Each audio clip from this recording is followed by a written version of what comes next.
Hey everybody, today Rahdo runs through his top 10 solo games, which means, well, it might mean you'd think I'd be flying solo today, but I am not. I am incredibly lucky to be joined today by Maggie from ThinkerThemer. Hello. Hi, Thank you for Maggie. having me. Hi.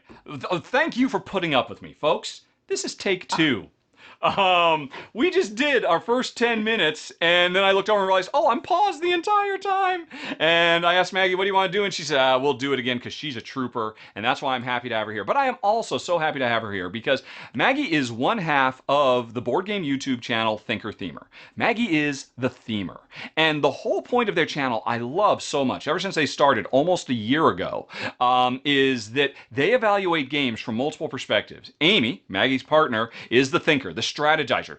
Theme means nothing to her, almost. And so she really digs deep into the Euro mechanisms. Maggie is all about what's the story we're being told here. And the first time, what was it, the one I saw you trying to ascribe motives to bonfire. bonfire? What are these Yeah, gnomes doing? What is their society structure? How does this make any that was sense? the journey. I Yeah, went on a loved it. thematic journey with that one. Yeah, That was yeah. when I hit subscribe because I had found a kindred spirit. Because I could have happily jumped as a guest on that show and said, well, let me tell you, Maggie, this is what I have come to believe about this gnomish society and, how they got here and what the bonfire means. And yeah, because I love it. And so what's cool about their channel, you get all the strategic looks, you get all the thematic looks, and how these intermesh because it represents how you two intermesh when you're playing the games together. Yeah, that's exactly right. That's how we approach games. That's how we approach life. And it just made sense to go, well, we don't always agree, which is a really good thing because then we can have those conversations. And interestingly enough, a lot of the people that watch the videos are like, I just realized I'm very much a themer, or I'm very much a thinker, or I'm like right in the middle. Yeah. So it sort of created this, this awareness of we often can go one way or the other. Yeah. Yeah, it gives you such a unique voice for a channel. And I mean, over the last year, a lot of folks have picked up cameras because we suddenly found ourselves wanting to connect with people. And ThinkerThemer is one of, if not my favorite, of the new generation because you found something that was so fresh and so new, and yet just so part and parcel. But you don't stop there because, folks, this is not a top 10 thinking and theming countdown. This is solo. Another thing you do, Maggie specifically, in every review or almost every review, devotes a section to here's how the solo works and how I feel about it compared to the multiplayer and what it makes me feel. And that's why, aside from just being a huge fanboy and wanting to spend more time with Maggie and Amy, I'm sorry, wherever you are, Amy, I'm also a huge fan. But It's probably painting minis. She's fine. She's happy. She's in her happy place. okay, Yeah. cool. Let's see, probably taking the dog for a walk, and you probably want to be, Yes. but you're stuck here with me. But so why does solo play such a big part in your guys' overall format? Yeah. Well, Amy's very social, and whenever we're playing a game, she's constantly looking at what's happening with people around the table. Whereas I'm very much I'm an introvert, but I'm an only child, and I just love getting lost in the world of the game. Mm-hmm. And so often what I find is it's kind of like I'll start playing a game multiplayer, and something about it will catch my eye, and it'll make me go, wait a second, that's really interesting. I just need to explore it. I want to spend time with that, just one-on-one. And it's kind of like I sort of liken it to when you're at a party or you're meeting new people, and all of a sudden someone says something, you're like, that's really interesting. This person, I think we would connect. Let's try and like kind of find some time to hang out or have a coffee or something. That's what Okay, this and the game solo is the person experience in is this like. analogy. Yeah, Yes. Okay. correct. So the Right. game is the person, and it's like, well, when we were playing it as a group, or when we were talking as a group, there were kind of these things were coming to light about the game.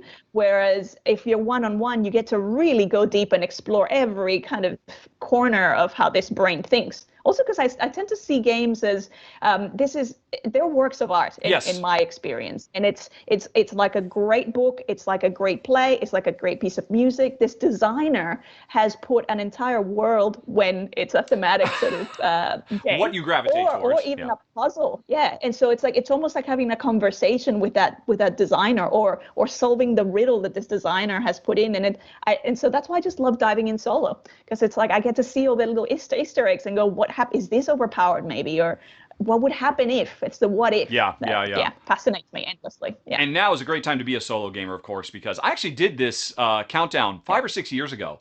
And back then, I really struggled to come up with a list of 10. I even cheated because I did throw a few cooperative games. I said, well, I could play this solo, so it's a solo game. When in fact, there's nothing in the rules about it. This time, though, 5 years on, half a decade, what a difference makes. Because I had a hard time narrowing it down to 10. There have been so many wonderful solo experiences I've had gaming. Especially, again, over the last year, I think more and more and more people have found themselves turning to gaming, which is fantastic because there is nothing wrong or weird or odd for folks who might be thinking, solo board games, what's the point? What's the point of a solo video game? What's the point of watching a movie by yourself? What's the point of crosswords? You can still dig deep. Everything you were just talking about, it gives you, hey, all these people, get out of the way. I just want to spend some quality time with the game and really connect with it on a deeper level. That's really, I'd never really thought of it that way till you put it into words. Yeah. But yeah. That's what it feels like to me. Yeah. So it is a great time to be a solo fan. And we each have 10 games we're going to count down from our least favorite to our most favorite. You are ready to go? I am ready to go, yes. Then let me pull up the greatest website in the universe, Board Game Geek, and we'll just be going through them because we have not told each other. We actually do know each other's first because, again, I messed up. So there won't be any surprises. We can't say gasp or anything. But once we get to our number 9s, it's undiscovered country at that point. So anyway, I'll start, and I will jump over to Carson City, the card game, which is not a game that a lot of people have checked out. And I think that's a real shame.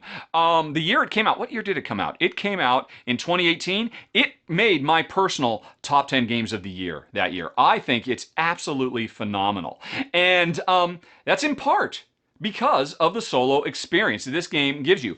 At its heart, this is a game, like Carson City before, it's set in the American West as we're trying to build up a city by getting saloons surrounded by houses, making sure the mines have a lot of workers, and the sheriff keeps the riffraff under control and all of that, as you basically are just doing tiling, stacking cards on top of each other. But it's all driven by an auction. Every round, there are 5 cards that come out, and whoever bids highest in a blind bid gets first dibs. Whoever bids lowest, they get the leftovers. They get the dregs. And they're in a multiplayer game. There's so much tension because everybody can see what everybody wants, and everybody knows they have the same, I think it's like 12 cards, numbered 1 through 12. And when I bid my 9, it's there, it's gone forever. And now everybody knows, well, they can beat me with a 10 once I've used my 9, 10, 11, and 12. So there's a lot of thinking that goes on in the multiplayer game. The beautiful thing about the solo game is it plays just as smoothly because you are, interestingly, still playing against 3 opponents. No matter what, if you're playing a 2-player game, you are going up against 3 opponents. Your real human friend and the AI. And that's one of the things that really makes me love this because it's so rare that when I'm playing 2-player, that I get to have the experience of a full 4-player game, but that's baked in. This is not an afterthought or a variant. The designers worked very hard to make sure that you get a 4-player experience when you're playing 2-player, and you also get it solo. It starts to feel like your automated opponents have a personality, and they tend to go towards certain things when it's not. It's all just dumb random luck.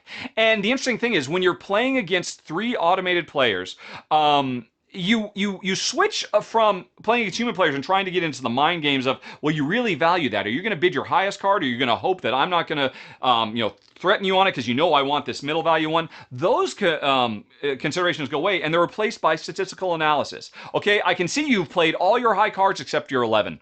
So if I play my 12, I know I win this. I don't know if I need that 12 a little bit later on.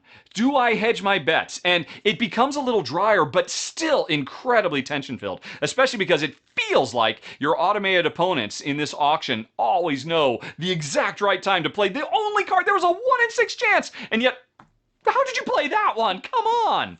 But the beautiful thing, too, is you never go away empty-handed. I'm generally not a big fan of blind bidding games, but in this game, you're always going to get something. And even if you feel a little stupid that you overbid, or you feel amazing because, oh my God, I bid so low and I still got what I wanted. It's incredibly fun and fast, super easy to set up as a solo game. You'll get it done in under 20 minutes. If I recall correctly, the run-through I did was demonstrating the solo. And if you watch all the way through, you will see how just because there aren't human players there doesn't mean you're not still going through all the machinations, trying to figure out how to navigate this really tricky world. And really, how many solo games are there out there that are auction games? It's a really unique beast, and I really enjoy my number 10, Carson City, the card game. That's wonderful. I haven't played it, but and I'm like you, that I'm not a big fan of blind bidding games or any kind of bidding games, but this is intriguing, so I'm gonna have to check it out. I think you will enjoy it. But in the meantime, we move on to your number 10, which I already know. A little birdie told me. Yes, it's a little very unknown game called Viticulture. Yep. Very few people know about this game, and it's always breaking news, folks. Write that down in case you didn't quite get it. How did you spell that? Viticulture? What? Viticulture. What's it about? It's about winemaking. So this is in my number 10 because I absolutely love this game, and this was. I kind of felt like it wasn't necessarily my gateway game. Dominion was my gateway that made me realize, oh my goodness, what is this whole new world of hobby board gaming? But Viticulture is like I came for the Dominion and I stayed for the Viticulture because it was the first time that I experienced all the potentials of how you could live through a theme on a game. I was like, how does, and it's so logical. And I was actually learning about the process of winemaking and the lingo of the cellars and all of this sort of the stuff. And it's just so beautiful because obviously like you inherit this vineyard and your job is to, optimize it and grow it from very, very humble beginnings all the way through to it being a prosperous, very high victory point type reputation of vineyard through, going to do all the classic stuff of, planting your vines, harvesting your grapes, aging, turning them into wine, aging that wine, selling that wine. The thing that I loved about the solo with this is I played this game so many times. Because this was a game that we tried to introduce everybody to. Right. It's like we need to convert people to this board gaming hobby thing, and this is the way in. So this is the game we played with everyone, and it was always played multiplayer. So it's only just recently that I started playing the solo version of this, and what I realized is the solo version of this is how I naturally play this game. So with the solo version, you have this Automa, which I believe this was the start of Automa. Yes, it was. This is a Yep. hugely important game in the overall evolution of the entire industry, as far as I'm concerned. Yeah, and it's a very low overhead sort of Automa, very easy to implement. You're just drafting a card, and it'll tell you at the start of every season what positions are being blocked, so that you're gonna have to work around that. And they usually start. So the Automa usually starts already at a very well established, around the 25-point mark, give or take, depending on the difficulty that you want to make it. So to me, it's kind of like you've got this, like you're the underdog new vineyard on the block, and you're trying to kind of match that well-established, industry behemoth of the vineyard. The beautiful thing with this is the experience of playing it is very, very similar because you're still kind of doing all the same things, but it's got this campaign mode where you're going through different challenges. And that's how I realized the more I played, and because I would be introducing new people to it, and I never want to win or definitely not destroy everybody when I'm teaching the game for the first time, because that's not a fun experience for people. I would just give myself little challenges going, okay, well, this game, while I'm teaching it, my own personal challenge is going to be I'm only going to try and use one field for the whole game, for example. Or this game, I'm going to try and not sell any wines and see how many points I can get that way. Have you actually done that? Have you actually, did you? Oh, yeah. It's a doable all thing? All sorts of different strategies. Oh, definitely, yeah. And obviously, when you're playing multiplayer, there's different. It really depends on what other people are doing. But in Viticulture, there's so many ways of getting points, and those incidental points along the way as well, that you can definitely have a solid strategy going, all sorts of different ways. But that's how the campaign mode works. It gives you, it's got all these different challenges, and the idea is that you're going to be playing the games and trying to beat it with all those different challenges. And it might be things like, for this game, you can only use 2 workers for the whole game.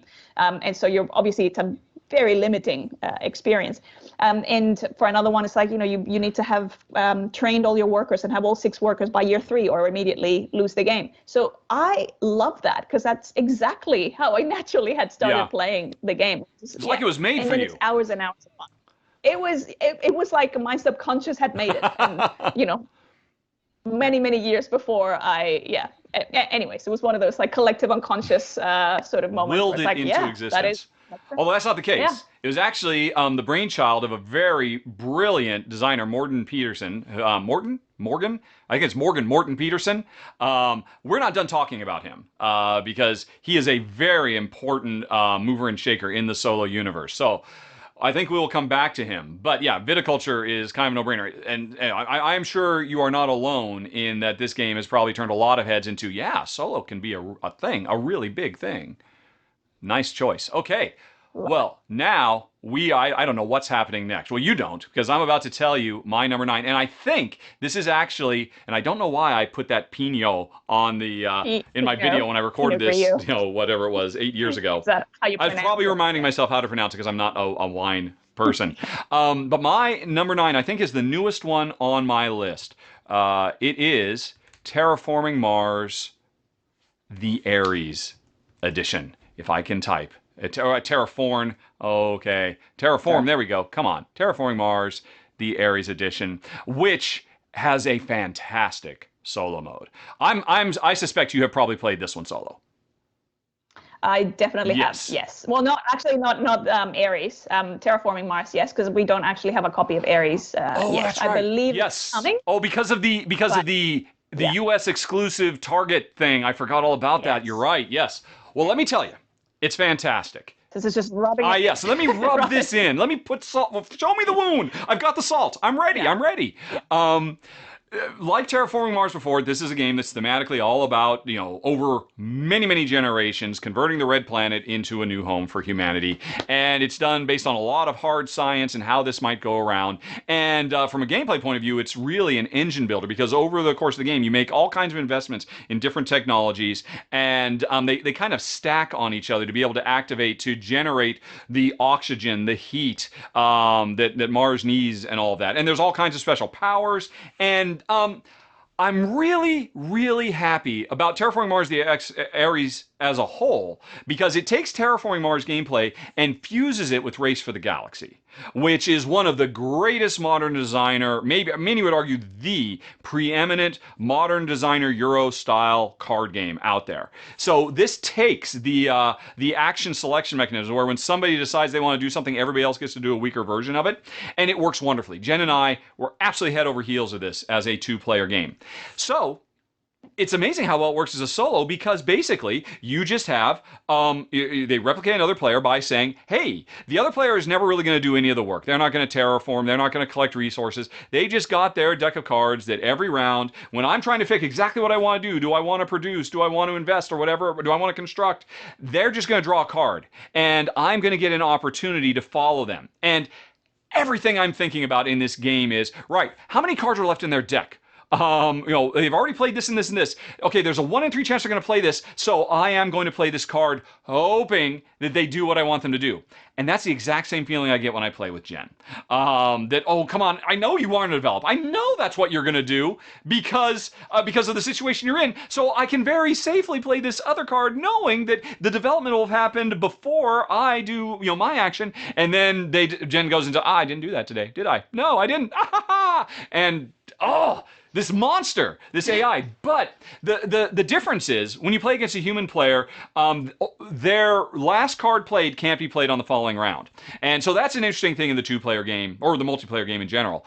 For the solo Automa you're playing against, they don't play any of their cards till they run through their deck. So at the beginning of a round, I have no idea what this crazy opponent of mine is going to do. But over time, I feel like they're coming into focus. I know, okay, there's only 4 cards they have left. And look, there's a 50-50 chance they're going to play this. So I'll bank on that. They only have 3 cards now. Okay, there's a 1 in 3 chance they're going to play what I want. But what if they play that? And so there's this really interesting ebb and flow where it's building and I feel like I'm really mastering it. And I know exactly what you're going to do. And I'm getting much more satisfying turns.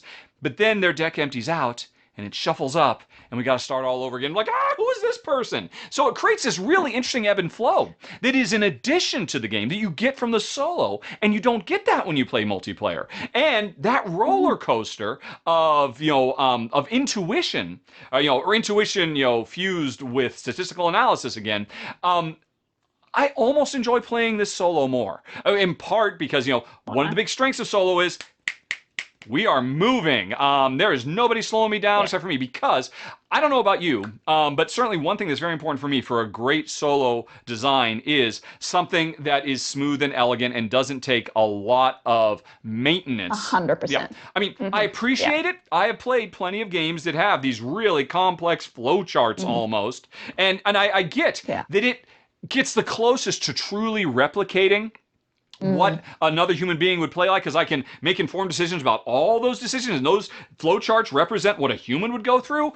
But I just want to play the game. I want to focus on my game. And so this game is so brilliant in that it just was able to cut through all of that and create an interesting, opponent for me to play against. And it's just a blast. And I mean, the biggest strength of Terraforming Mars Ares Expedition, which is a standalone game, it's not an expansion. Terraforming Mars is a crazy long game. It is, to my taste, it overstays its welcome. It just takes way too long. This game takes place in a fraction of the time. And then if you play solo, oh my gosh.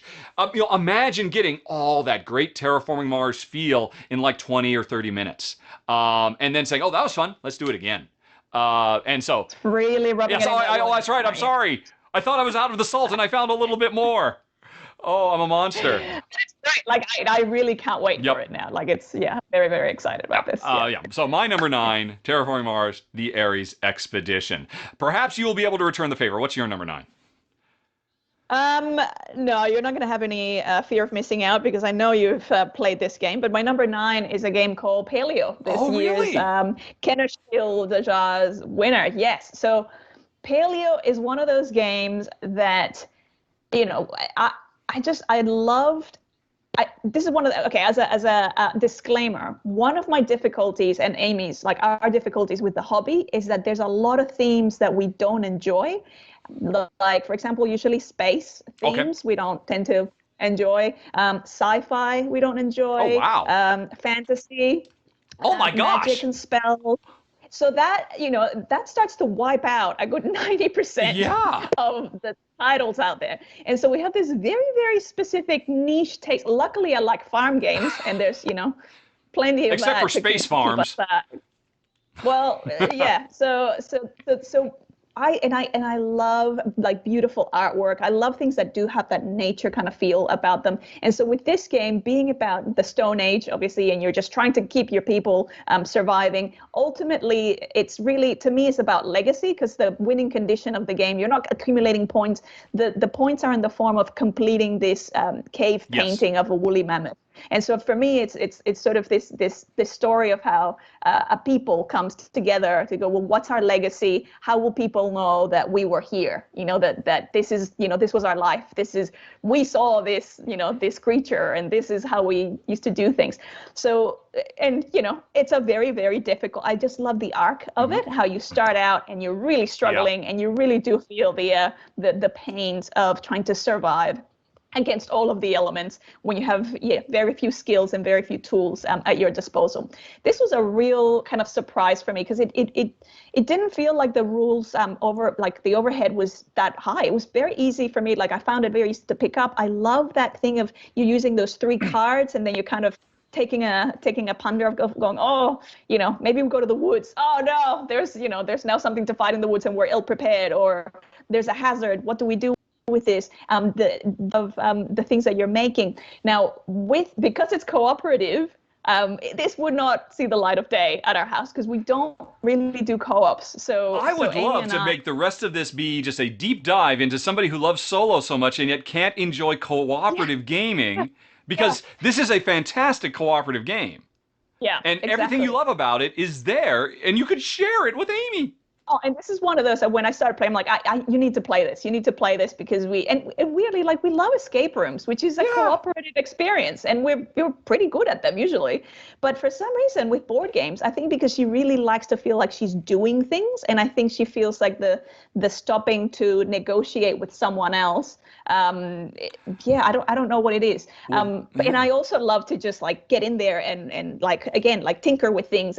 And so, very strange. But with this game, I'm like, you have to try it. That whole thing of having 3 cards and deciding and then kind of pulling together, really good. there is an official solo mode in the rule book. I actually found that with that solo mode, it feels harder because you only have the one deck that you're managing, and I just always found that I never had enough things to battle a lot of I'm the curious, how elements. does the solo work? I mean, because the original So game is everybody has their own, portion of the big deck of cards. They draw three, like you said. They don't get to look at the card. They just look at the back of the card, so they can yeah, make a semi-informed guess as to what might be. And everybody has to make a choice. Everybody says, "Well, this is what we're dealing with this month," and "Oh my gosh, why did you pick that?" kind of stuff. yeah. So how does it work solo? There's only So one the deck. solo You're not. you only have your own. So you're just control. It's exactly the same as the regular game, but you're Okay. only controlling your two starting humans that you start Oh, with, and so you're and just then picking. There's only that's you it. picking from the three cards. Yeah, I so see. it's 3 cards, just you, and then you're trying to make the most of it. You do have as a backup, you can call for helper dice. So you've got the 2 dice, you can actually pay Okay. cards to be able to roll them in the hope that it's going to be something that helps you, but obviously that can be a risk because sometimes it can actually be have an injury as part of it. So I found that it, when I sort of say it's like it just felt stupid hard when I was even doing the same level as when I was playing it double-handed and then just managing 4 humans at the start Mm. and sort of doing it and then using 2 decks. For some reason that just felt like I had a lot more options, but I still feel like the solo, now that I'm talking about it, that's actually highly, highly thematic because to try to Mm-hmm. survive in the Stone Age by Yes. yourself, It should be the it's hardest way thing. harder. Yeah. Yeah, it should be. And then I was trying to kind of, again, like I'm known for doing a bit of a thematic reach. I'm like, why would you be spending cards to roll the dice and not know, how could that link in? And I was thinking, well, the how you spend cards in order to achieve most Right. things. Most things, one of the costs is to discard some of those Yeah. cards. And to me, that's kind of like the equivalent of like, well, we picked, we're going to go to the mountains. Yeah, we saw that that saber-tooth tiger, no, well, not saber-tooth tiger, that woolly mammoth or whatever. But all these cards that we're discarding are all the other things that are happening, at the same time, Exactly. all these other creatures or all these other hazards that are over there that I haven't, as time is going by, I didn't get to engage Yep. with them. But another day, if I go that way, I will. And that's kind of the same thing of like, if you're discarding cards to roll the dice because they're meant to be helper dice, it's kind of like, because if you don't have enough stuff to do the thing that you're trying to do, and then you're spending more time kind of trying to figure out with your surroundings, maybe this branch will help me, maybe this, you could get hurt, and you could find a stone that is a perfect shape that'll help you cut something. So it does, It at a stretch, it does make thematic sense. it does to me that you too. could. That's why I Yeah. love watching you work your way. And I mean, you are literally a kindred spirit Do for me. that I do it all reach. the time. Yeah. Someday we're going to have to tag team against people who say Dominion isn't thematic, because I find the theme in Dominion in a big way. So, Yeah. okay, I'm a bit confused. So you're saying you Yeah. love this as a solo game, but playing Yeah. co-op I do. Well, I do play it. Well, not. or I've playing never actually played multi-hand. it Yeah. co-op. Play multi-hand. I find it easier. I find it kind of a more enjoyable experience, and I can just relax into the flow of the game and explore the story that's unfolding in front of Yeah. me. Whereas if I'm just playing solo, thematically speaking, that is actually quite a good representative thing of what it would be like if you're trying to survive solo. It's really hard, but I don't. I don't feel like I get to explore things in the relaxed way. I wonder if that's an oversight I on the like. developer's part. There is no way to adjust the difficulty for solo? It was very, and he's been very vocal about how the game is really meant to be a social game. It's all Okay. about that Yeah. communication element, and so that's why even on the box it says 2 to 4 players. So even though it's got Gotcha. an official Yeah. solo in the rule book, and if you go to BGG it says 1 to 4, it's been marketed as a 2 to 4 Yep. player game. So it's not meant to be solo. But I really like, if I've got no one else to play it with, it's like I love that Well, hey, story. you know what? I So put Tiny Epic why? Defenders on my list 6 years ago, and that's not a solo game either. So it sounds good to me, and it's such a clever and unique and original. And again, as you say, so thematic. I mean, this game really, Yeah. as close as a deck of cards and some pieces of cardboard can make you feel like you're freezing to death and starving to death, this game does it. So Yeah. a good call. That was your number Number number 9. 9. Okay, 9. then Yeah. let's now move on to my number 8, Aerion. which is part of the Oniverse series, and I'm sure you've played some, if not all of them. There's one I haven't played yet because it hasn't gotten a big, lavish reprint. But of all the Oniverse games, Onirim and Sylvion and Natilion and whatnot, I would have to say that Aerion, to my taste, is the best of the bunch. It is basically designer Shady Torbe's take on Yahtzee. And the interesting thing about the Oniverse series is these games are designed as solo. That's what they are meant to be. You playing and trying to puzzle your way through really fiendish, challenging compromise after compromise after compromise while you explore this weird, fantastical dream world called the Oniverse. And because the first one was called Onirim. And then on top of that, he always comes up with a really brilliant way with a couple of simple rules to implement a two-player cooperative version as well. It's almost kind of the opposite of what Maggie was just saying, where Paleo was really designed to be multiplayer, but we found a way to make it solo. Here, these are solo, and they find a way to make them multiplayer. But it is such a great, great game, played either way. It is very Yahtzee-ish, where, hey, I roll my dice, I'm trying to get straights or full houses or whatever, but unlike regular Yahtzee, where I get 3 rolls and I take, you can re-roll, but every time you do, you have to sacrifice permanently resources that you desperately need to build these sky ships and get crew and pilots to pilot them. And so every time you re-roll, it's just, oh my god, I'm giving up so much for this second roll. Or sometimes, you know what, all the cards are on display.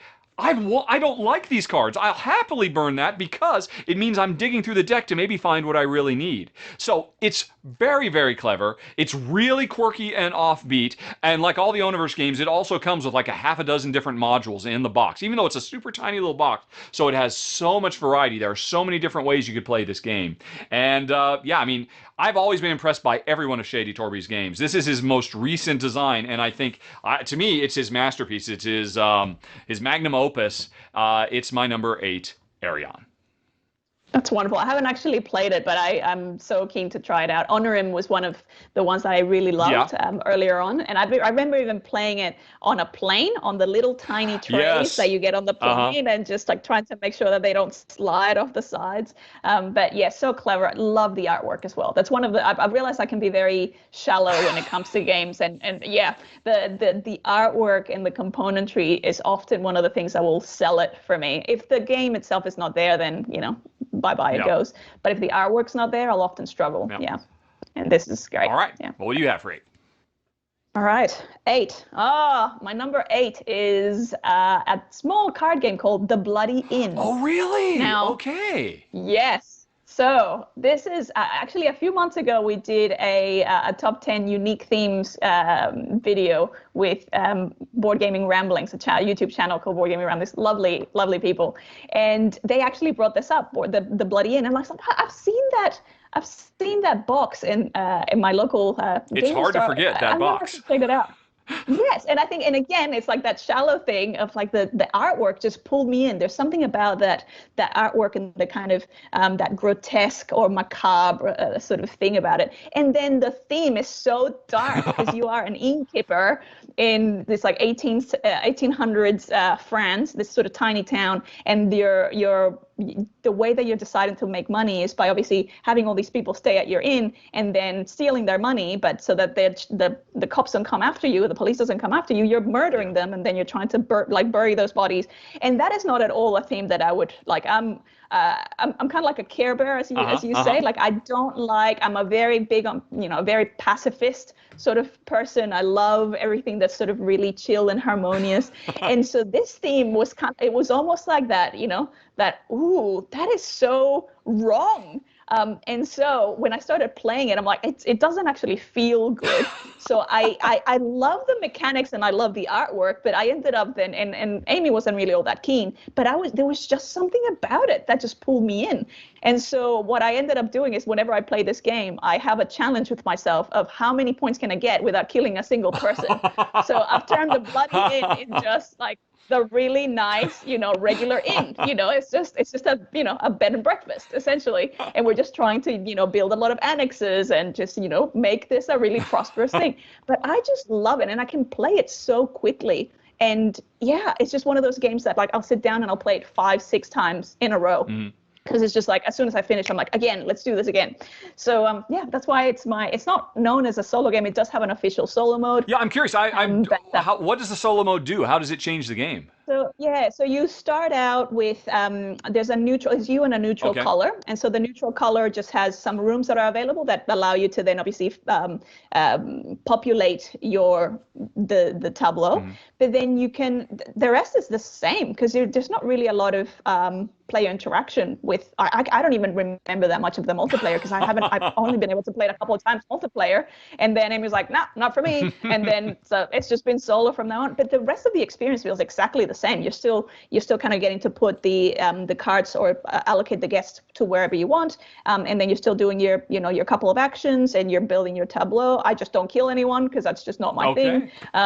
By just looking at points in other different ways. So yeah, I love it. It's exactly the same experience in my view. Yeah. That is really interesting that the solo mode gives you license to explore something and enjoy something that you otherwise might not.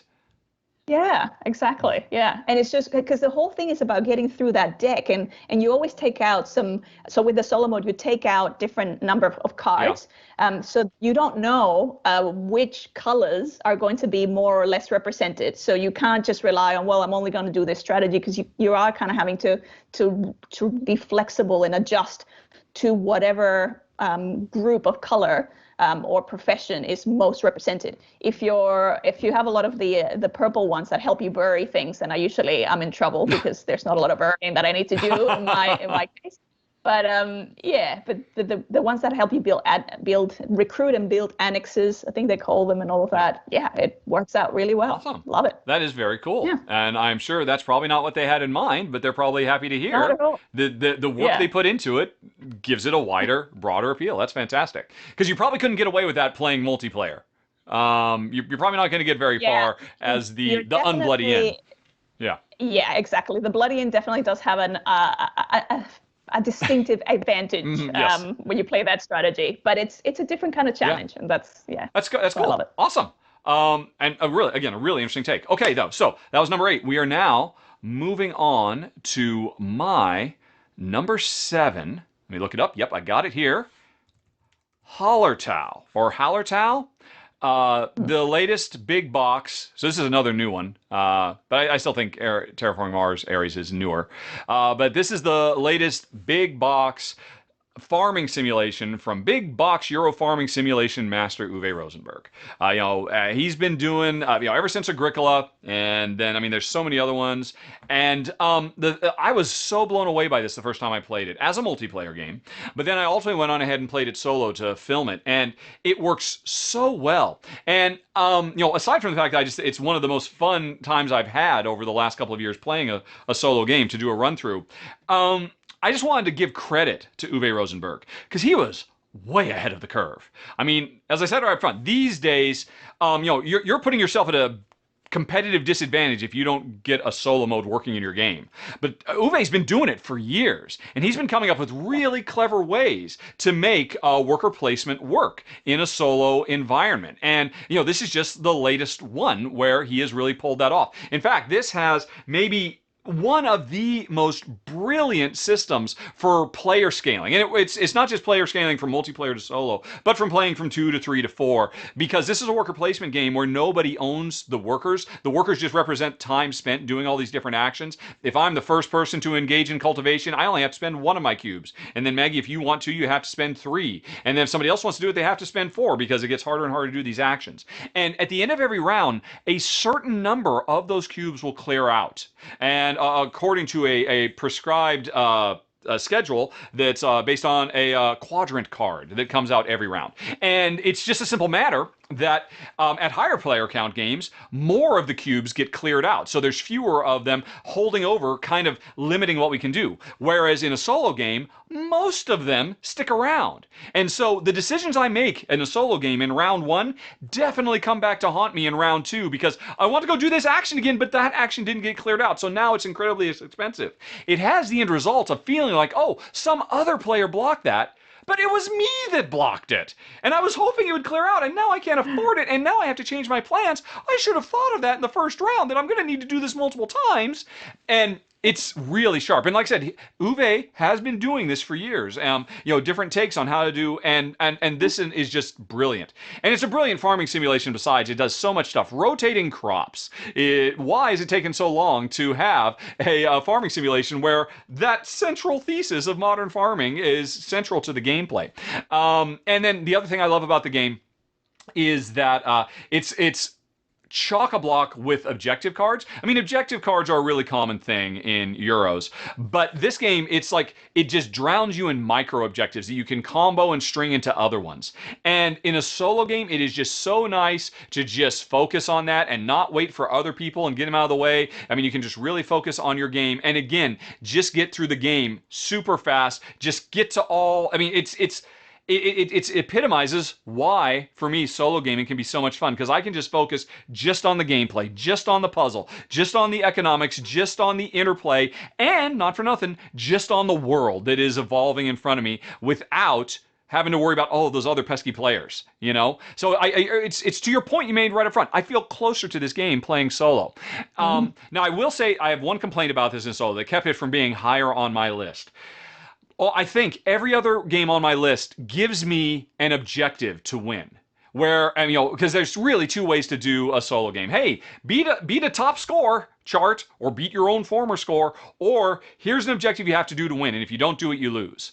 I much prefer the latter, as I still want to feel like I do have an opponent, something I'm struggling against, as opposed to just, I mean, Maggie, I don't know if you're old enough to remember arcades in the 80s, and, oh, I got to beat TEG and get, that's fine, and that's what this does. It's the one thing that's missing. I'd love to see an objective system, or maybe some kind of campaign mode. Like you were talking about earlier for Viticulture, that kind of changes the rules and gives me new, interesting challenges to layer on top. But in spite of that, Hallertau is an amazing game, and the way it implements solo, and it's so simple. It just says, hey, there's fewer players. You clear fewer of the detritus out of the way, so you've got to deal with the consequences of your choices that much longer.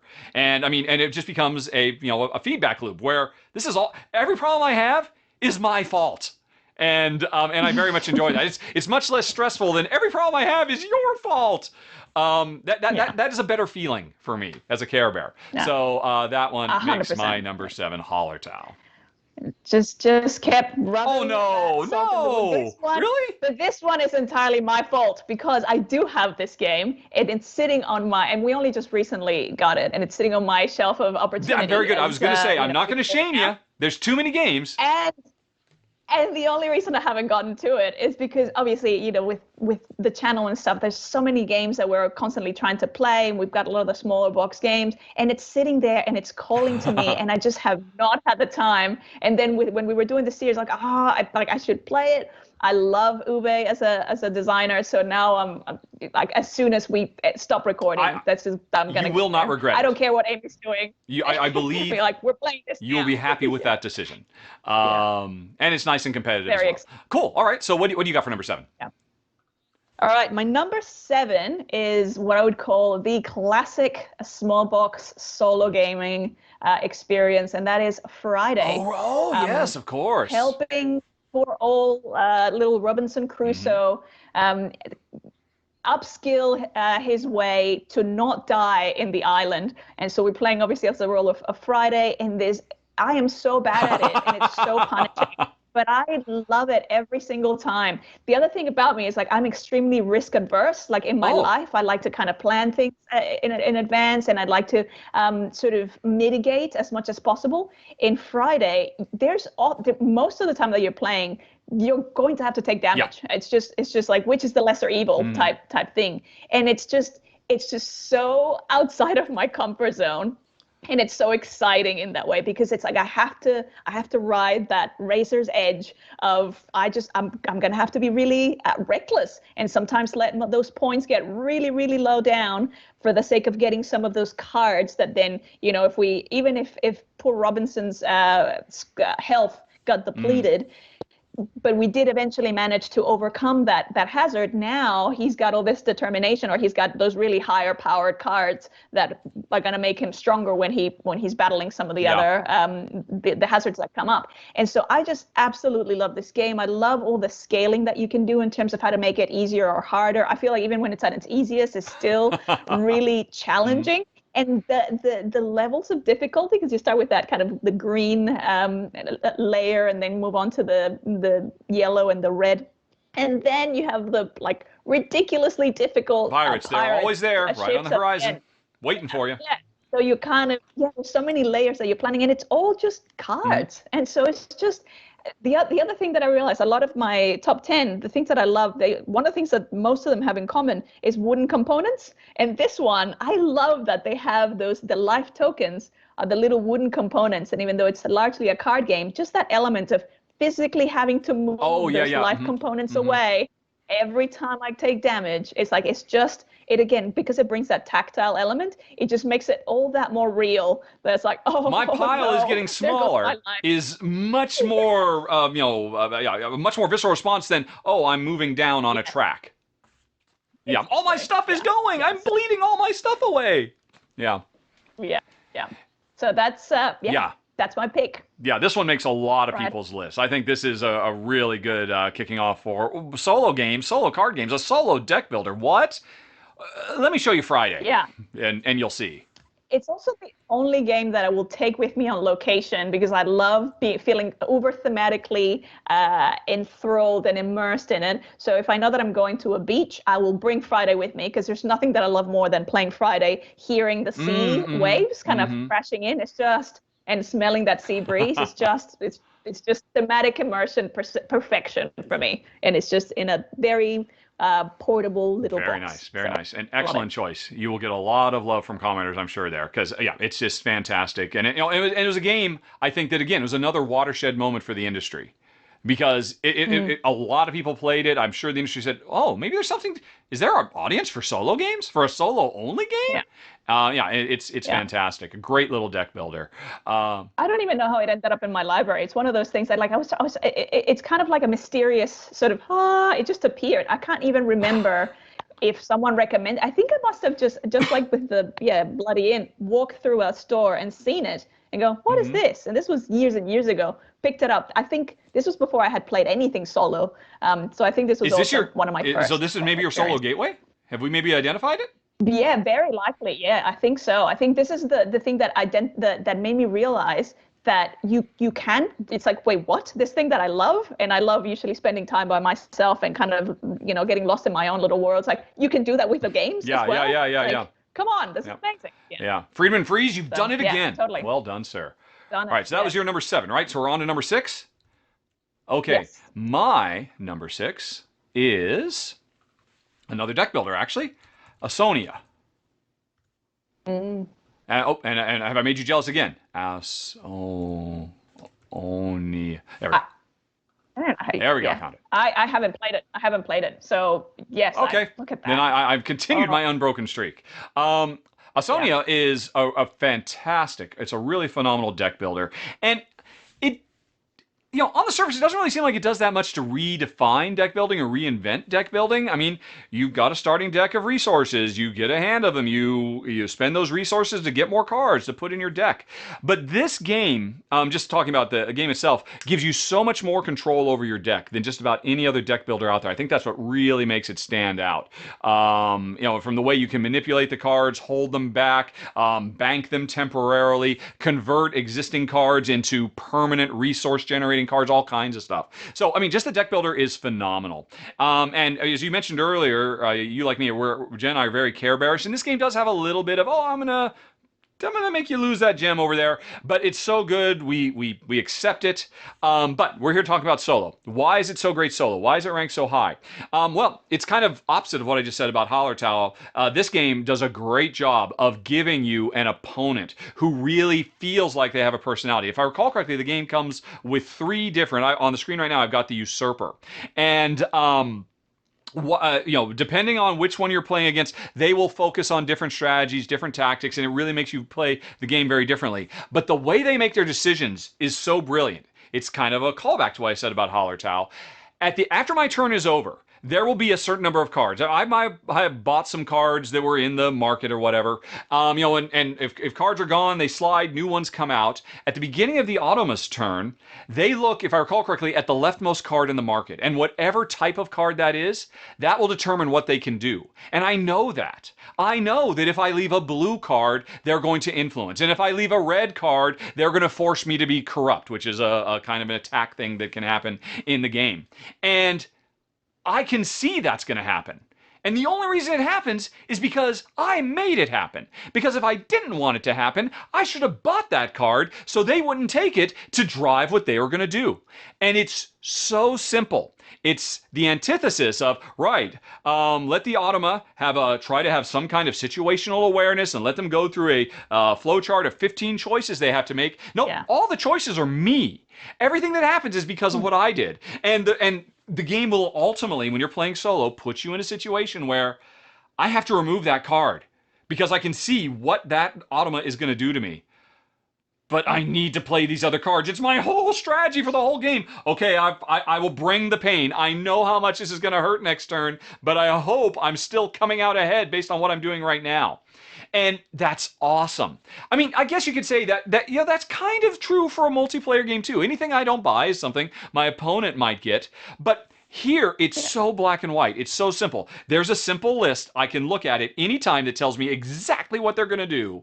And I have to make my decisions with that. There's no guesswork. And I mean, there's something attractive to that. I know for some people, I need the guesswork to be all about getting into the head of my opponent. And I appreciate that. Jen and I really enjoy that too. But there's something that's just nice and clear and immediate about having a simple opponent who makes their decisions. And this isn't the last time this comes up on my list, based on my choices, so I have to face the consequences. I am my own worst enemy, and I absolutely adore that, and Ausonia does it so well, and that's why it is my number 6.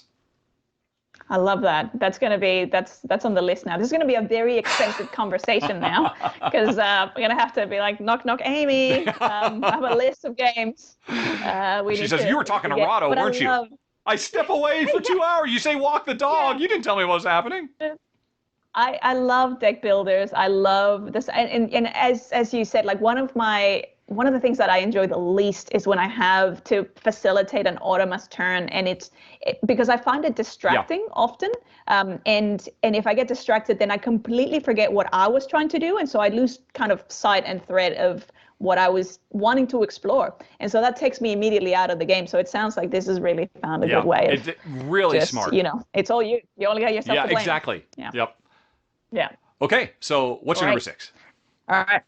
Oh, number 6. This feels like a cheat now, but there's a theme, a running theme here. My number 6 is Robinson Crusoe, Adventures of the Cursed Island. So we went from Friday to now. Yes, there you go. Friday, yeah, the sister product. But now this is the real meat and potatoes of if you want pain, and if you want it, like if you thought Paleo was showing you what it was like in the Stone Age, and that was tough. This is tough. Like this is probably the most painful, in a good way, time that I have, and the most destroyed and kind of just hopeless, but still with a little bit of hope that I ever feel in a game, which is very much like I feel this exactly mirrors what the emotional journey that I would go on if I were stranded on an island trying to survive, because I'm not a survivalist. I'm very much into my creature comforts. And this game, man, like there's so much game in it. Yeah. There's just all the scenarios. Even the easy one is difficult. And again, this is a co-op, but Amy did try it. We did try a game of it, and I think halfway through she's like, "This is not for me. I'm out." And I was like, again, it was one of those things like, "No, this is for me. I need more. I need to." Like, what if I try and explore, and then, what if I try and maybe I should do more hunting, maybe I should do more upgrading, and then, but then I didn't have food, and it's just just never-ending pain and tragedy striking you at this island, and somehow I love it. I don't usually love feeling like the underdog for this. I love it, and and there's just so much of it. There's so many scenarios. There's just hours and hours and hours of fun, and we just ordered the book, the campaign book, so I'm really excited for that as well. So apparently there's some easier So I'm curious, stuff in why are there. you saying it's a So cheat? hopefully- Does it officially not have a solo mode? You're just playing it two-handed? No. I say cheat because it's not really a cheat. It's just there's a theme. Okay, Like, okay, going from Friday to No, actually, so it's like, the come real on, theme is not the survival. It's more the masochistic tendency you seem to have. Maybe. Yes, maybe. Yeah, which is very strange because it's not at all how I would have seen myself. Like the image of myself is not one that loves that kind of punishment. And to be fair, sometimes if a game is too punishing and I'm just not connecting with it, I do that thing that we do as humans where we go, oh, this game is stupid. But in reality, all that's happened is this game made me feel stupid, and so I'm gonna make it stupid. And it's like, well, no, it's just it wasn't stimulating the part of my brain that made it feel like get those dopamine hits of like this is hard and it's a challenge, but I can do this, that sort of thing. It's like when you feel that hopelessness of like I would never get on top of this, and then you just disengage. This doesn't do that for me for some reason. Like this is the right kind of punishing for me.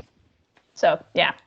Robinson Crusoe. Yeah, Love this game. obviously one of the most popular games. So solo mode, you just don't have a plane, right? Obviously, you've got Friday, and I think you've got the dog. Friday, you got right. dog. So you're just controlling multiple characters, but it is a solo specific mode. And one of the, I mean, I think this is the game where the designer himself says, I generally don't win. And it's it's a life event when you do pull it off. And it's like I'm not mad about it. It's like I don't win, but it's like because you know how stupid hard it is and it's meant to be. It's like you don't. It should be hard. I don't feel disheartened by it. I mean, you saw Tom Hanks in Castaway. Yeah, exactly. That didn't look like an easy time. He was didn't look like he was having an easy breezy time. All right, an excellent one. I mean, you are definitely getting all the big hits, I have to say. All right, so that was your number 6. Does that mean I'm on to my number 5? It sure does. Correct. Yep. All righty. Then let's talk a little bit about Concordia Solitaria. Oh. Yes. No, now, you said before I was being cruel and unusual. I'm about the only person in the board game media sphere who has played this. Because Matt Gertz, the designer, I've actually played games with him a few times at Essen over the year. He actually sent me an early pre-release and asked what did I think about it. And I thought, this is amazing. I'm going to film a video about it. And people get to see 3.5 minutes of that video. But it's phenomenal. Concordia is amazing. Concordia is... Yeah. Everything about that game is elegance, sheer perfection. I guess if you have one complaint about it, and this might be an issue for you, it's very dry. It is dry as the Sahara.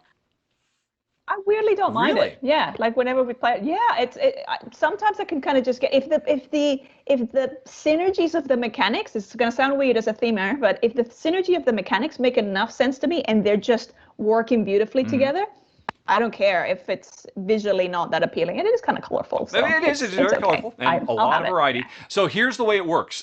This, and I should say, folks, this will be coming out later this year, probably around Essen time. They're not sure if they're just going to give it away or if it's going to be a promo or if it's going to be like a mini expansion. Because basically all it is a deck of cards and some rules. Because you can play any board, any mode with a very competent, automated opponent. And the way it works is what I was just talking about with the other two games.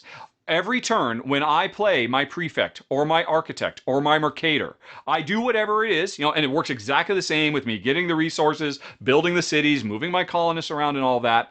But now, at the bottom of all the cards, the text that used to be on the cards, it reminds you exactly how the turns work. Now that's just summarized as an icon, and the rest of the card tells you, here's what the Automa is going to do now. Because you chose prefect, they're going to mercator. Because you chose mercator, they're going to senator. And again, this is a game where everything that happens, the seeds of my destruction are sown by my choices. Because I know, boy, you would really like to grab that card. I should not let you senator. Or senator is the one that gets more cards, right? And yet, I have to play this card now. Which means I know exactly what you're going to do. And it has a very simple system for when it decides to build and expand its routes. And it has a very simple... it is a bit of a flowchart. I've been saying, flowcharts are not great. This one is so simple because it's okay. based on where my colonists are, or based on where my city is and what my overall movement is, which ones can I reach? Okay. Which ones have nobody taken? All right. Are there multiples to choose from still? Okay. Which one, are they going to take majority? It's interesting. It ultimately very quickly comes down to alphabetical order. I never noticed this on every single Concordia. All of the cities, there's none that multiple start with the letter C or the letter D. It's like I've been thinking about this from the very, very beginning, all those years ago.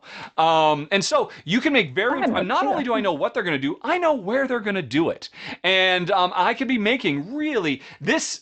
Automa gives me so much more to noodle on without any extra depth and complexity. Oh, that was the summary that they actually go through to decide what they're going to do. Hey, I'll try to take empty ones over, and I'll try to, things where I get to add something, or no, things where I get a new resource that I'll take one that gives me a new resource as opposed to a resource I already get. And then finally, they get down to, that's the wrong button. They literally get down to, okay, A, B, or C. Whatever's in there. So it's a very simple, it's the simplest flowchart you've ever seen. So it doesn't slow the game down. And Max says once you get good at this, you can play a full game solo of Concordia in like 20 minutes and have a really rich and compelling experience. Everything you would expect from a two-player game. So ideally, you want to play this on tight maps. Sorry, it was a very short video. And again, it's that same idea. There's this recurring theme that honestly, it didn't occur to me. I was being so repetitious until I'm actually talking about it out loud. This is clearly something I respond to, where I am my own worst enemy in a solo game, because it's just so simple. Rather than rig complicated things, hey, I know the consequences of my actions. That's what my opponent is going to do as a result, and yet I do it anyway. And brought to Concordia, I mean, Concordia is known for its streamlined elegance and simplicity, and yet it has so much depth. And I think it will be known for bringing that approach to solo gaming when people start to get their hands on it. It's fantastic. My number 5, if I recall correctly, Concordia Solitaria, which I'm sorry, I know you haven't played it.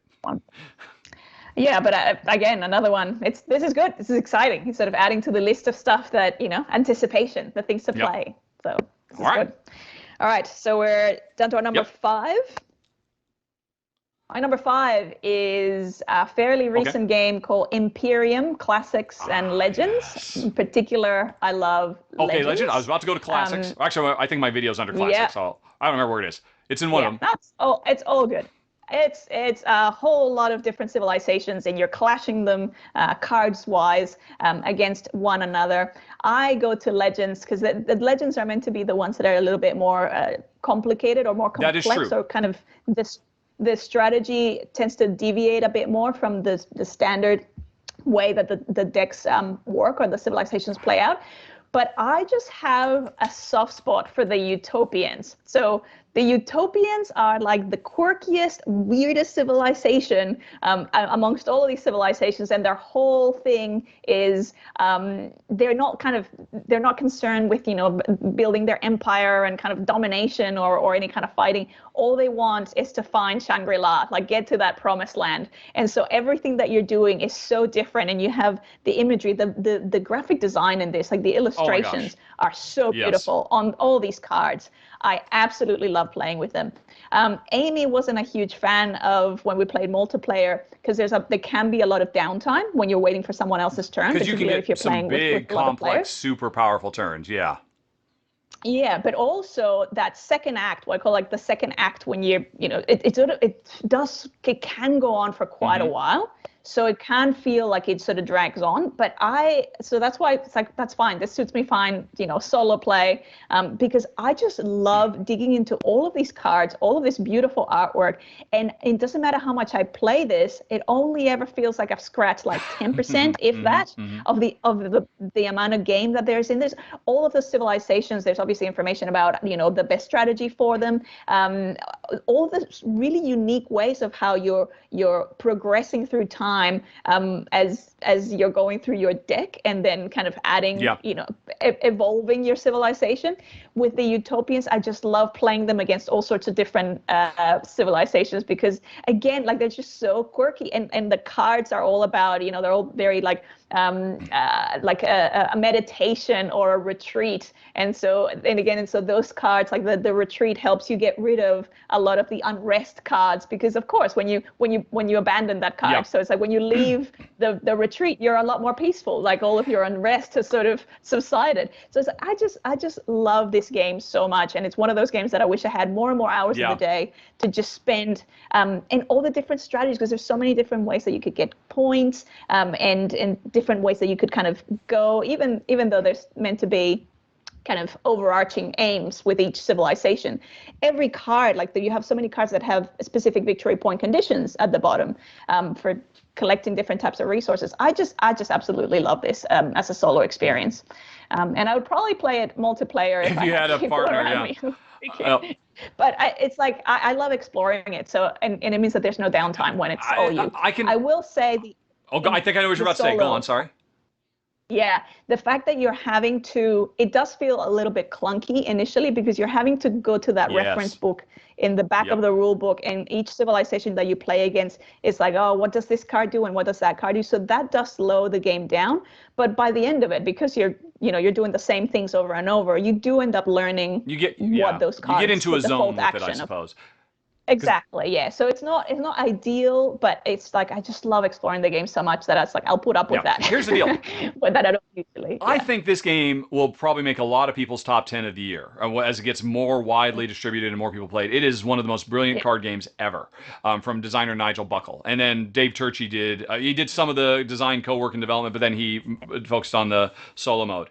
And for us, our issue is, it doesn't have much, but it has enough player versus player messing with each other, thwarting, that we couldn't play. So I was so stoked to say, this is going to be one of my favorite solos of all time. But then I saw that it got the Dave Turczi treatment. And Dave Turczi is kind of the opposite of what we've been mostly talking about. He does not approach this, because he does a lot of solo modes for a lot of big, complex Euros with a lot of moving pieces. And he says, hold my beer, complex game. I'm going to double the complexity with my solo mode. And he does it in brilliant ways, and they're really sharp, and they're really fun. But they're kind of the antithesis of what I'm looking for. So is this just, and I got the impression the same is true with you, but it's just that this game is so good. Or is there something about his solo implementation here that works for you where it wouldn't maybe in Tawantinsuyu, let's say? Or for me, it's just because there's just so much goodness and treasures and so much enjoyment I get from playing with these cards, playing with the civilizations, and just exploring my own civilization, that it's almost like I don't really like, I sort of, that Automa or the one that I'm fighting against, it's like, it's fine, it's there. I'm more concerned about how I'm going to reach my pinnacle, essentially. So for me, it's more of a, despite the complexity of it and the fact that it's sort of, as you're playing, you get used to it. And that's true for all of his. It's just a matter of putting the time in. They don't just immediately just somehow say, oh, I'm so simple and clean, and you can get right into it. You just got to do the time. Because Dave some games are very clean and simple. Like Concordia Solitaria as an example. And that's, I wish this had the cleanness and the elegance and the simplicity of an Ausonia or a Viticulture or what have you. Because I thought the solo was very well implemented. And I so want to spend more time with all of these, what are they, empires. But everybody, really keep an eye out for this. It is going to be, it should be one of the big hits of the year. There's so much in that box. It's absolutely gobsmacking to me. All right, so that was your number 5. That means we're moving on. We're at the halfway point. Or no, we're past the halfway point. Past the point of no return. My number 4 is actually the first one on my list that was actually on my list 5 or 6 or 7 years ago, whatever it was. The first one that made the transition. Space Hulk Death Angel. And now this is very cruel of me to put it on here because this game is long out of print. This is a tough one to track down, and it commands high prices. And if you're trying to get the expansions, all of which I have, it's even worse. Oh my gosh, and I filmed it so long ago. Look at my old shaky camera. Oh my goodness. But anyway, this is basically, effectively, James Cameron's Aliens, the card game. For all intents and purposes, it's a squad of space marines trying to go into a variety of different, just a whole bunch of different missions that the base game comes with, and we're just trying to survive wave after wave of enemy. And it's interesting to me that's on the list because I mentioned earlier, some of the things I prefer an objective as opposed to a scoreboard. I prefer simple elegance as opposed to complexity. Another one I really look for is a lot of times cooperative games will be converted into official solo modes by saying, oh, just play the game and control multiple characters. And we'll change the rules a little bit. So maybe they have now a shared pool of cards instead of every character having their own cards or something like that. And that's fine. But it always kind of bugs me because it kind of removes me. I'm no longer Robinson Crusoe on the island. I'm no longer Friday, Robinson Crusoe, again, both of your games. I'm no longer that character in the world. I'm some armchair general on high ordering all these characters around. And you lose that. And so it always drives me nuts. So why is this on my list? Because this game was designed from the get-go to make you feel like that weaselly lieutenant that stayed back in the van and panicked while everybody was dying. It was like, oh, I'm losing all the connections. I forget all the characters' names. And so it's designed like that from the get-go. So when turning it solo, I do actually play it. You play solo by doing it a two-handed game. Every player, no matter how many people, everybody controls 3. If you and I are playing this as a cooperative game, I control 3, you control 3. If I'm playing it solo, I just control 6. And it works so well because I'm not losing anything. I never felt like I was Hicks or Capone or Vasquez or Ripley. I always felt like and now I just like, oh my God, it's even worse. I've got 6 Marines I have to keep track of instead of 3, and I'm even panicking even more because you talk about brutal, unforgiving gameplay with Robinson Crusoe. Try Death Angel sometime. Oh my gosh. Another thing I usually can't stand is roll to resolve, like in combat or skill tests. Yeah. This game is full of it, and I think maybe I like it here because the game is so unrelentingly brutal. What drives me nuts about roll to resolve is, okay, I've made all my plans, everything's fine, and then you know what? It should work out. There's only a 1 in 6 chance that, I rolled a 1. Ugh. Ugh. This isn't fun. I'm not having fun here. In this game, you know what? 5 times out of 6, you know you're going to die anyway. It's more about that one time you roll the 6. You go in expecting the die to ruin you and destroy you, not because again it's so harsh and unrelentingly brutal.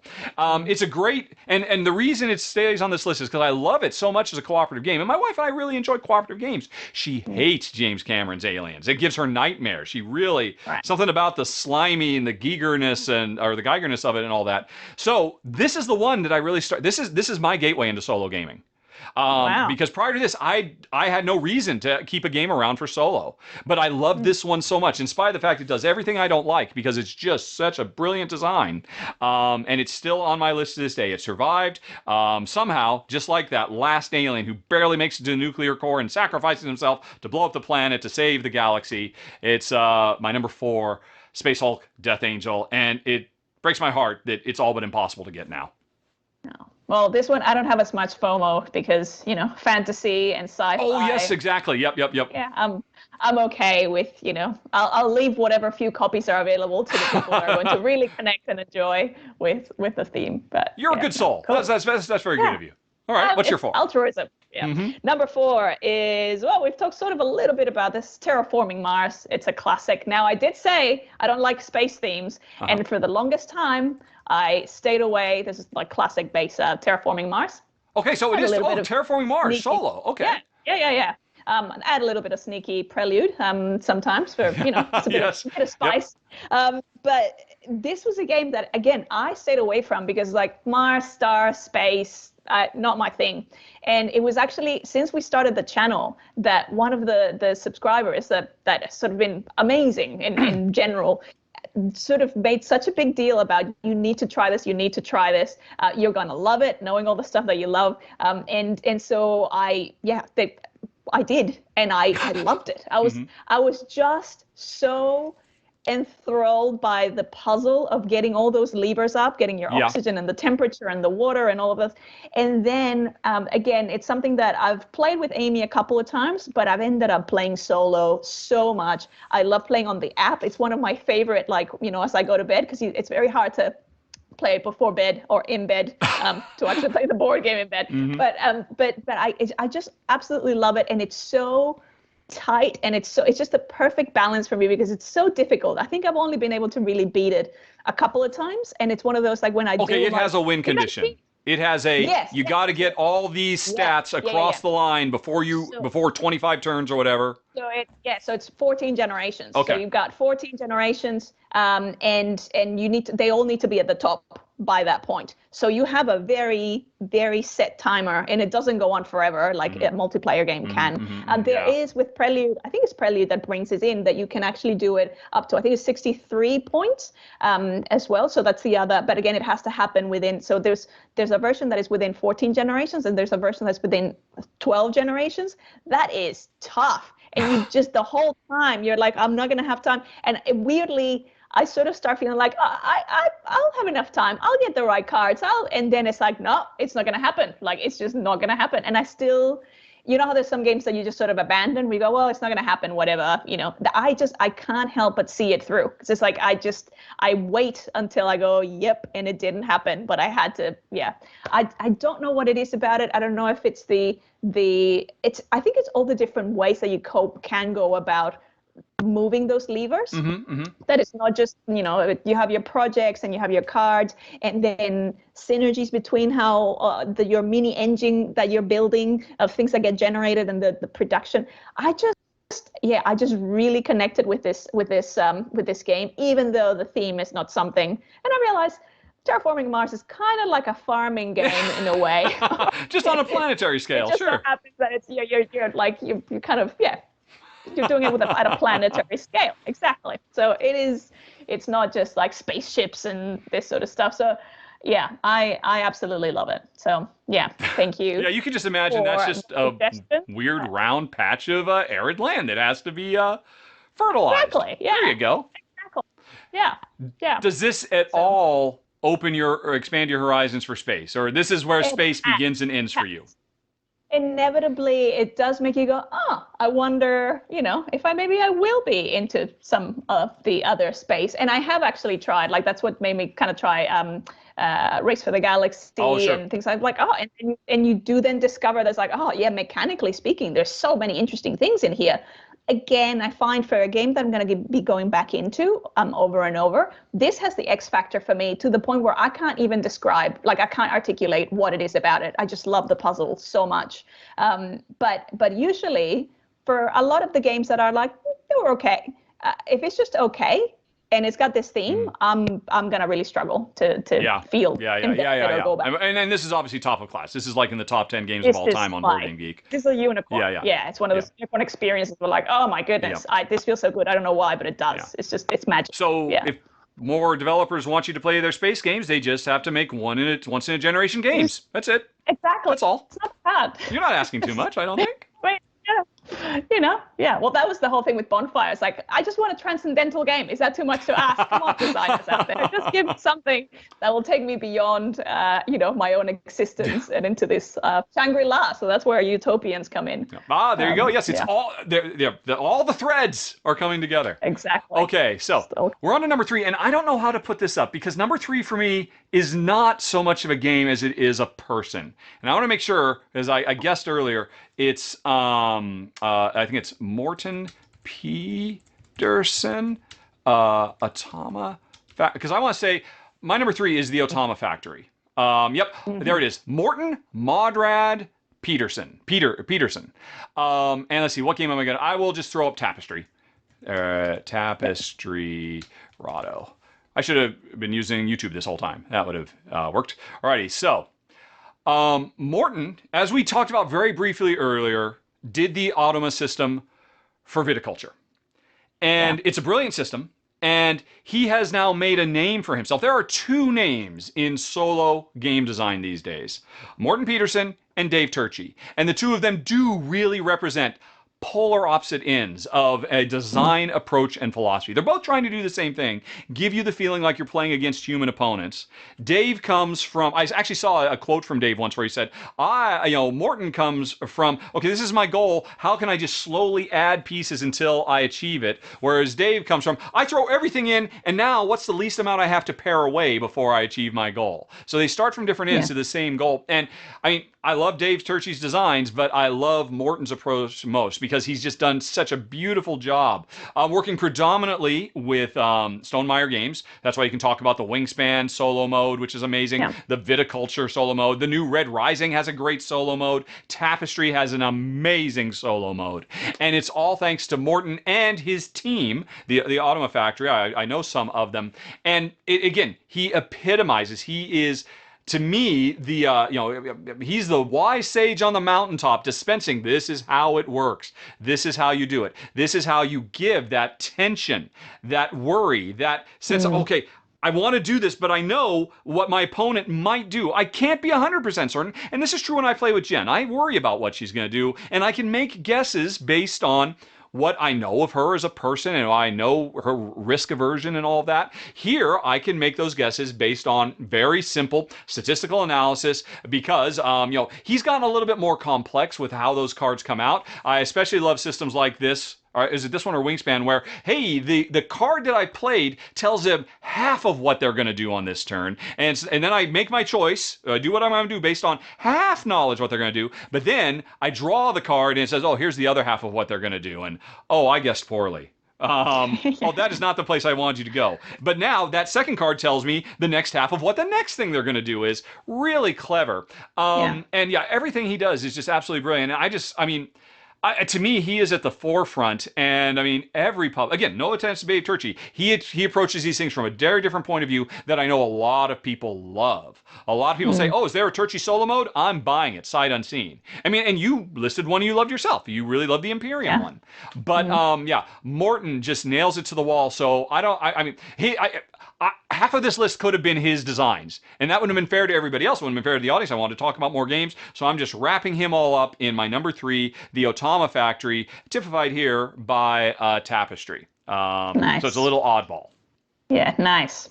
All right, so we're going up to my number 3. All righty. All right, my number 3 is a beautiful game called Nusfjord by Uwe Rosenberg. From Mr. Uwe Rosenberg. Okay. Yeah. So this is my, if I ever need to get a Euro hit express, like this is it. Like this just, for me, encapsulates all the goodies of feeling you're playing your way through a Euro game. And obviously in Nusfjord, it's a fishing town. So you have a fishing company. And I find it really intriguing that ultimately, like victory points wise, is really your assets. So you're kind of growing your company and you've got the shares that you're issuing. But there's so many little elements of this. And the solo mode, I love the way the solo mode has been implemented in that, as you said before, you only have yourself to blame because you're doing that thing of, you place, you're playing with 2 colors, and so you'll do a round where you a round where you place all your colors, and then the next round you're using the other color, but you have to work around all the Who put this here? Actions. Who put this in my way? What were they thinking? Oh, that's right, me. It was me. Yeah. And so it's very different to playing multiplayer, because in multiplayer you don't know where someone's going to block you and you'll have to adapt. Whereas here you can plan layers and layers of levels in advance and go, okay, so maybe I'll do this and maybe I'll do. I just absolutely love this game. It's everything about the distribution of the fish, how everything gets, like, fish is the currency in this game. They do have gold coins, but mostly it's all about the fish. You pay your consultants or your elders in fish. The shares, you get fish dividends. Like I love it. It's like, why not? And you have this sort of mini, like, just the some of the negative points thing that you start out with your board and kind of going, well, making sure that I need to get to a certain level of development or by building all those buildings. I absolutely love the campaign mode that this game has. So before, how you were saying, like, oh, I would love, I think it was with Hallertau that you wanted almost like some sort of, this has a great campaign, because it's got, all that happens is you play the game 3 times, but it's almost like you play a legacy in a way of the buildings. So any buildings that you build on the first game leave the game, and so for game 2 and 3, you're forced to then use all the other buildings that you didn't build. So that's you actually awesome. It's amazing. And out of your 3 games, you end up having the full range of all the buildings available in that deck. And so it just feels like such an amazing way of telling this whole story of how this company evolved through the years, and how you can't just rely on this one single strategy, because those, you know for a fact that that building is no longer going to be part of the game for the next What two is it? games. Is a campaign like a 3-game or a 4-game or a So 5 or? 3 games. It's Yeah, a 3 so game. three Okay, yeah. games. And that one you can play with 3 colors. So you can play 3 colors, and it's the same thing where you're kind of blocking. Yeah. So then Yourself. you end up. Yeah. Yeah, you're blocking yourself. So you're then ending up leaving two colors there, and then bringing the third color. And you have this little ship tracker, just like you use the ship tracker for the multiplayer mode, but just telling you, okay, this is now this color's turn and this color's turn. But it's still all you. It's not double-handed or triple-handed. It's still all towards your one company. Yeah. I absolutely love it. And it just plays so quickly. It's just amazing. You have now made me jealous. You have returned the favor, because everything you just described, I want in Hallertau. Yeah. Oh my gosh. Yeah. Well, he's done it already. So, it's one of those things of, I don't know why it couldn't be done again. Like there could be a little, some sort of additional variation of a campaign added to Hallertau. Oh my gosh. Yeah, that sounds amazing. I mean, everybody's making a big deal about Oath. And how, your choices carry on from game to game, but it's more about what you've built and what remains, as opposed to, what has been removed from the game. And you just get a tighter and tighter vice, not over just one game, but over a week. Oh my gosh, I love that. I had no idea. It's great. I've actually stolen it. We'll talk about one of the honorable mentions. I've stolen that and done a house rule on a different game, and just made it like so much better. You'll have to. So concept, I want to hear about that. That sounds fantastic. I love this idea so much. Oh my gosh! Wow. Okay. So I'm now very distracted. Inspired. What was my number 2 again? Okay. Yes. Okay. Settle down. My number 2 is the other game that survived from my list half a decade ago. SOS Titanic. It's all about the Titanic going down, and it's literally recreates Klondike Solitaire. I don't know if you call it Klondike Down Under. The game where you draw 3 and you're trying to play straights of cards into a bunch of columns. Yeah. It's basically taken that game that we have probably almost all of us have played it, the most abstract of abstract card games, and brilliantly layers a strong theme onto it, because those columns represent lifeboats.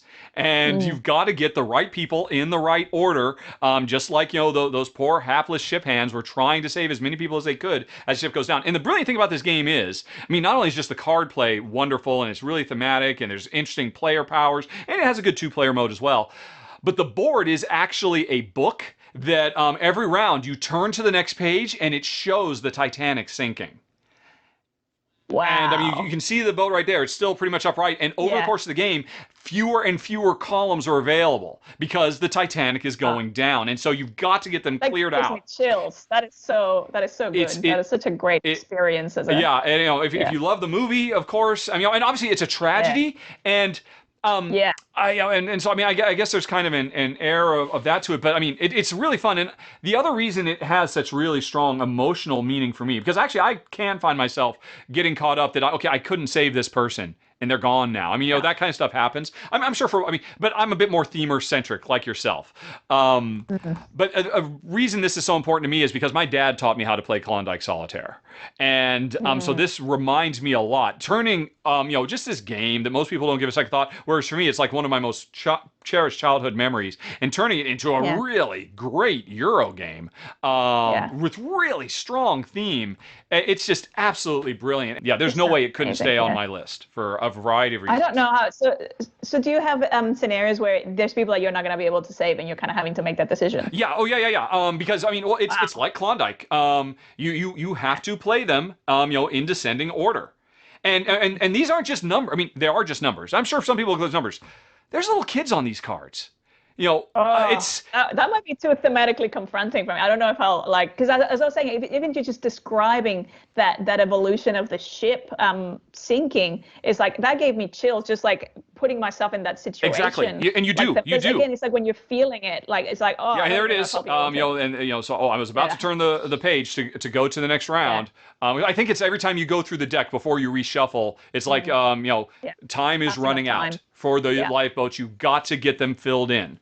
But before the book is over and the last page is, the ship is just gone.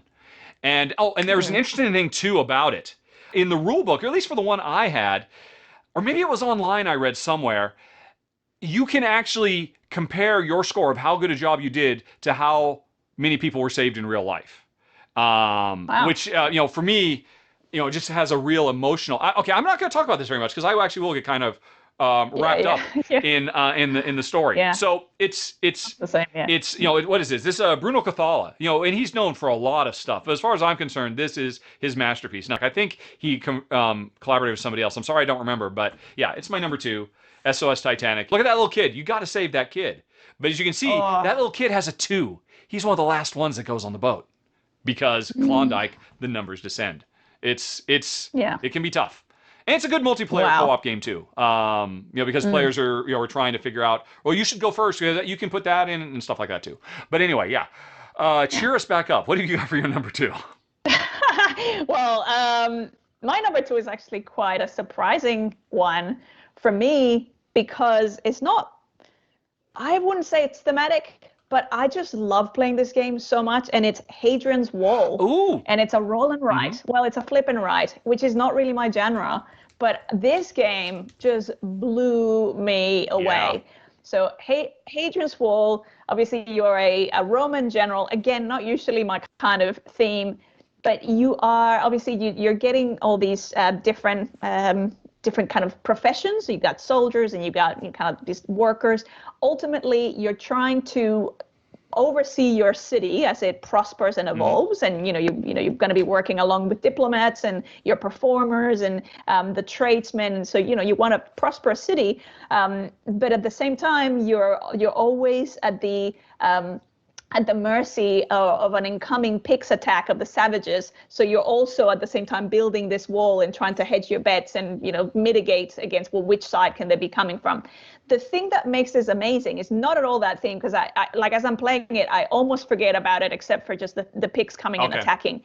It's just the combinations of those combos that you Mm-hmm. can make where by placing things here, this triggers something else. You get more little meeples, and then you can use those meeples to place them somewhere else, and then they trigger more meeples. And so if you're really, really good at this game, which Amy is, Of because course, of course. we've talked about before how and it sounds like it's the same with Jen, like they'll spend the time to really sort of be very deliberate about the things that they do and what's going to be the best strategy. Whereas it sounds like you and me are very similar in this. Like we just go for it. Like, okay, this is what I want. This feels right. It's just that Yeah. instinctive Mm-hmm. thing. And when I sit down, if I play this with Amy, like her turns are 3 times longer than my turns. And it's thank goodness that it's happening simultaneously, but I still end up like sitting there for a Yep. while because I don't know how she does it. Like she just ends up getting so many new meeples and everything's just generating more meeples and more meeples. I just love it. For me, it's kind of like that Gashon clever. That Yep. sort of hit that you Yep. get when you go, oh, that's satisfying. I ended up having like stretching my turn. This is turbocharged. And the fact that, again, I sort of said this before, something that has like wooden components. I'm a sucker for wooden components. And with this, you're constantly fiddling with those wooden components. I absolutely love it. The experience of the game is exactly the same as if it was in the multiplayer, Yes. because in the multiplayer, it's pretty multiplayer solitaire in general. Like some of the interactions that you can have with people are minimal, and you can completely avoid them. It's essentially, basically because a it's really with bingo the style traders. game. Yeah, and you Yeah. could play bingo by yourself. So It wouldn't be that much fun. so I've played bingo by myself with apps Oh, and okay, stuff. all And right. it's Now that's it has been hardcore fun. solo right there. Yeah, not so much these days. But I just absolutely love this game. And the only reason I realized, because I kind of played it solo as part of like, well, I want to make sure that I cover it when we were doing a review of it. And I just found myself, even when I would set it up just to do some B-roll of it, like just to take some photos and stuff, I'm like, I can't not finish this game. Like it just pulls me in. I just want to see it play out, and I want to try something else. And I absolutely love this game. Plays beautifully solo. No real upkeep that much in terms of, with an AI. It's really just flipping a card so that you have different options available if you want to do that trade thing, but you can ignore that altogether, and I have often, and it's just wonderful. Love this I game. agree Hadrian's with Wall. everything you said. This is basically, to me, like playing 3 games of Gonshon Clever simultaneously. Just lay out 3 with boards worth, and wooden components. yep. So good. Yeah. Absolutely a phenomenal game. And this came in very high. If we're doing some runner-ups, this would have definitely gotten an honorable mention for me too, if you hadn't already mentioned it. It is literally the bee's knees. Okay, if you've made it this far, folks, I doff my cap to you. We are both, and remember, Yeah. we actually started saying, okay, we're going to try and keep this snappy. And we're over Hopeless. an hour and a half. Yeah. Yeah, we are. Again, I found a kindred soul. We just like talking about Yeah. games, and I'm going to talk about my We favorite do. solo game of all time. And let's see. Oh, I gotta shrink you down, and I gotta type this in, and it is Marvel Champions, of Ah, course. yes, of course. I have a funny story to tell you about this. Okay, maybe I should give you this Let's hope. entry because all I got to say is Go. it's a phenomenal game. It's a great two-player cooperative game where every player takes on one of the heroes of the Marvel Universe going up against all kinds of villains.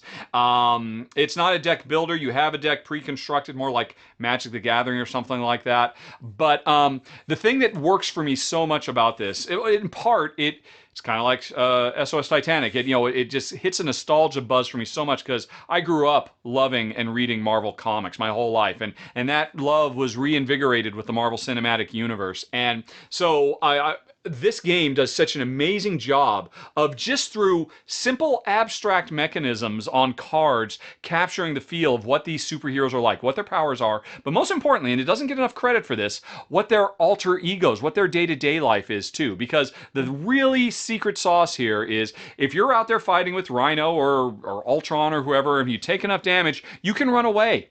You can retreat from the battlefield, and that just means you flip your card and you go back to living your life as She-Hulk as a defense lawyer, or Peter Parker as a college student slash photographer, and all of that. And as soon as you do that, the villains stop attacking because they don't know where you are. They just go back to scheming. Because we win by beating the villains in combat. They win by scaring us away so they have enough time to put enough forward progress to complete whatever nefarious thing they're doing. And the balance between, okay, I want to stay in secret, I gotta go, I gotta pull away, I gotta get back to Aunt May's house so I can get her chicken soup because I'm so beat up.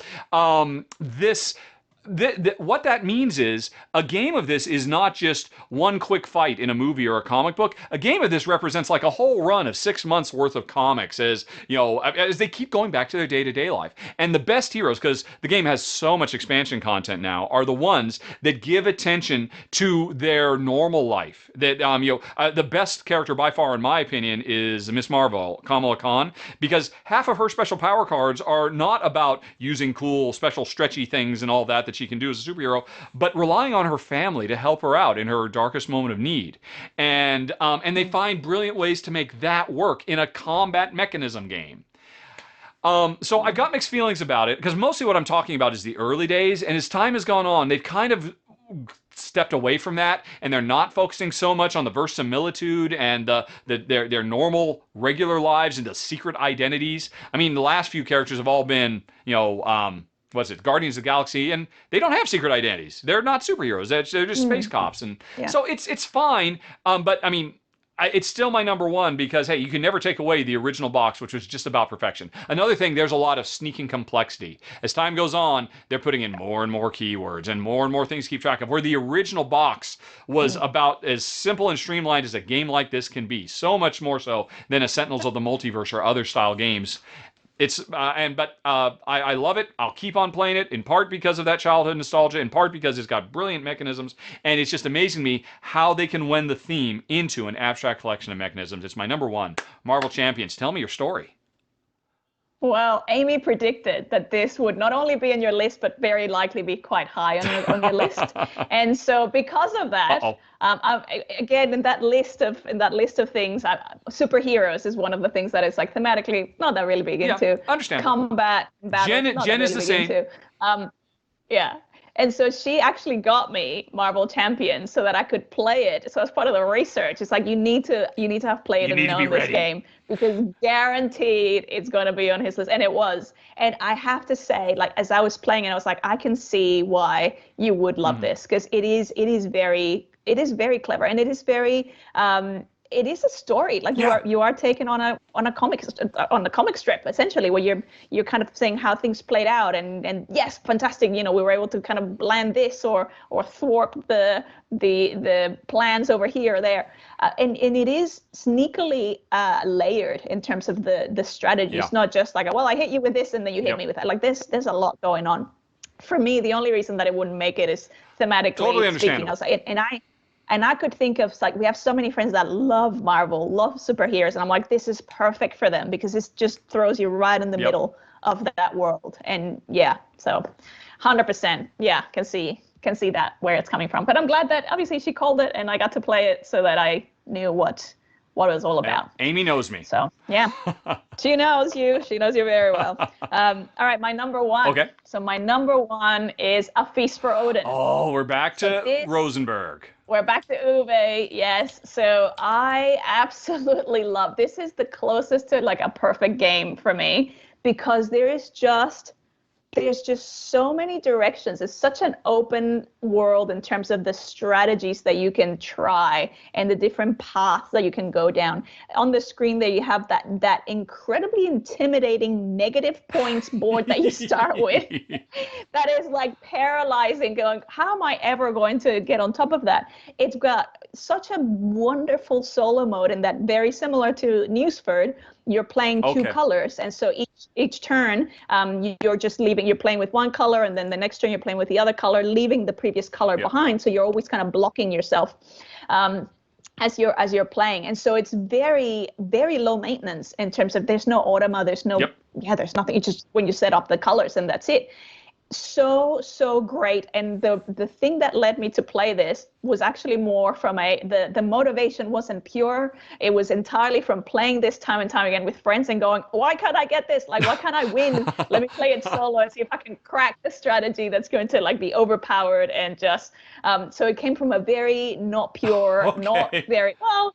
I guess not. I'm not going to say that it's a sportsmanship thing. It's more of I just wanted to get really better at it. Like I just wanted to figure it out. It was like a conversation with Uwe going, Uwe, tell me what should I be doing? Like how do I get these islands? I can barely stay on top of my own negative board. How on earth would I? And so I actually ended up spending a day where I think I played it for over 8 hours straight. And there was like just sitting like compulsively, and there was a draft, and I was so in the zone that I didn't realize that there was a draft, and I ended up getting sick. Like I actually caught a cold from it, and I was like, worth it.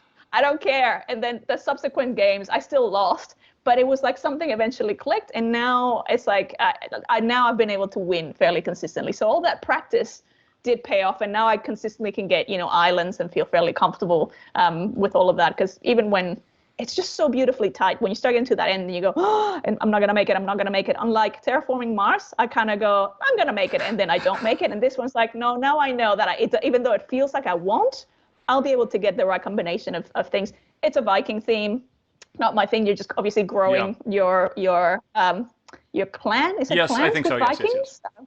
Yeah, so just the most prosperous, and you're creating your own little mini engine in terms of like all those resources that you're going to be producing time and time again, and the income. But there's just so much variety, so many things that you can do. You can go hunting, you can go exploring, you can migrate your people, you can like just so much. I love it. Number one. Does it have an in condition, or is this a beat your score game? It's it's usually a beat your score. I believe. That's how that's how I've played it. Kind of make sure that you get to it. I play with the Norwegians expansion because I really that's why like I just put on. I was going to ask because oh my gosh, this is one. This will go next time I do a top 10 expansions. This will go on my top 10 expansions list. It's so amazing. Yeah, it's an essential one for me. Like I love playing with it, and I know that people have said that it kind of fixes some things that were broken. I don't know if I'm clever enough to feel and find when something's broken. I'm just like, oh, I'm terrible at this, or oh, good on you. Like, but I do love playing it with the Norwegians. I love this game. It's so big and just so. It's the world I want to live. I'm just here to tell you, remind you earlier, because I think you said you had Hallertau and you just hadn't played it yet. And as far as I'm concerned, Hallertau eclipses both of these, and these are both excellent too. Oh, stop it! No I'm just way. saying. Seriously? I'm just saying. You play it and you tell me I'm wrong. I'm building it up too much. All right. It's okay. It's all right. Yeah. It's just another one of the same. There's nothing really going on. Don't fall in that terrible mistake. But okay, an excellent number one, and I'm sure many people will agree. The Feast for Odin. All right. Wow, we've done it. We have made it to the end. And I think I heard you say something about honorable mentions. Yes. So I have a really interesting or weird one as an honorable mention, and that is a board game adaptation of a video game that I love, and that is Stardew Valley. So Mm. Stardew Valley was turned. Did you get to I play have it? not Did played you? it. I'm Yeah. curious about it. Have you played the video I game? have not played the video game, so I don't really. There's Oh, nothing. There's no pull, to me. hmm. I have spent well over 500 hours in the Oh video my. game. And then I was so excited when the thought of, a board game version of this video game was coming, and then devastated immediately when it was known that it was very limited number of copies and that they were not shipping outside of the US. And so very luckily, it was one of the subscribers that has just been amazing that said, look, I will get it and send like I'll forward it to you. And like, oh my goodness, this is the best thing ever.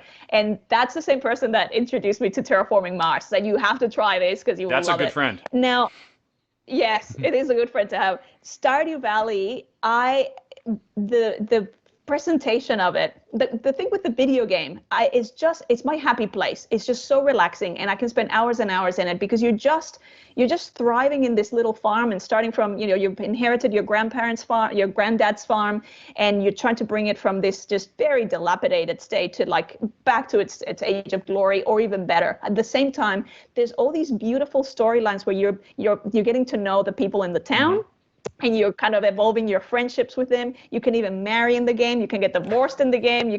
There's all of these sorts of things happening. You've got all sorts of you can go mining, you can go fishing, it's like what I would love real life to be. It's like I just want that to be my life. And it even starts with like you got the humdrum, working in the office, feeling like there's no point. And then, you get this sort of farm escape thing, and I'm like, this is exactly it. But why does this give a solo nod? Game, so the board game does have it's a co-op game.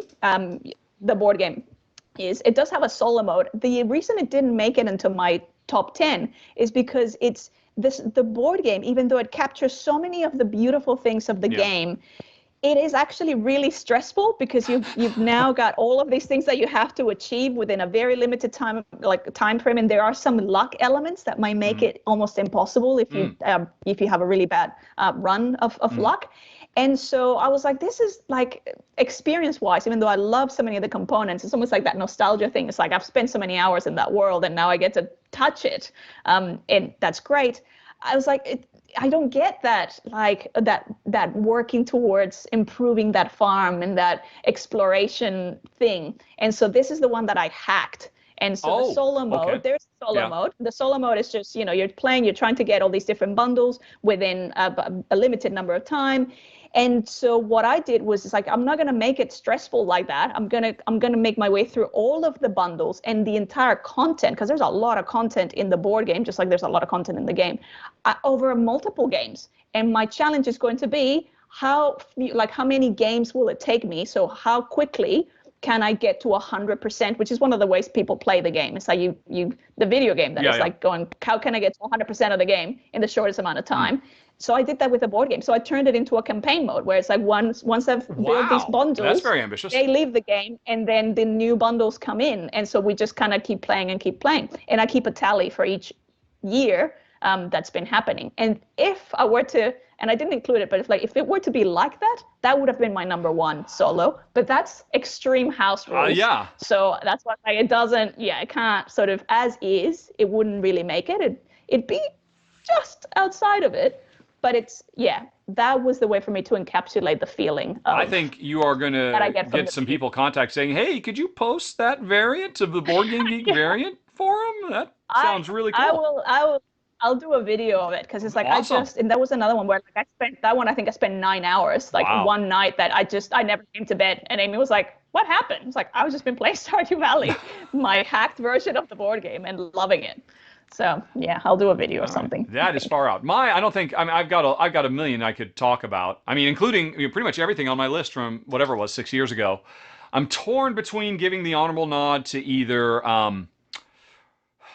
Tiny Towns or Black Angel or Neom.